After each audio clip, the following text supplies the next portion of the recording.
Hi guys, this is my third day of 30 days challenge vlog. For today's video, pag-usapan natin yung customer namin. Last week, the age of 25, babae siya.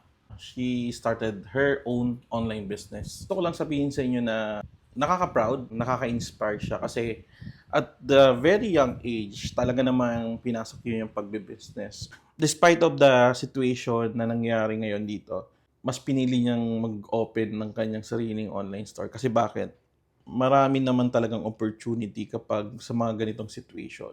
Kaya mas okay na mag-start ng business sa ganitong sitwasyon because mas kumokonti yung mga competitors. Pangalawa, mas nakikilala ka ng mga tao kasi kukonti na nga lang talaga yung competitors mo. And pangatlo, na-establish mo na yung brand mo. Kaya sa mga nagbabalak magnegosyo, just look at the bright side and gawin mo lang kung ano yung nararamdaman mo at nasa puso mo.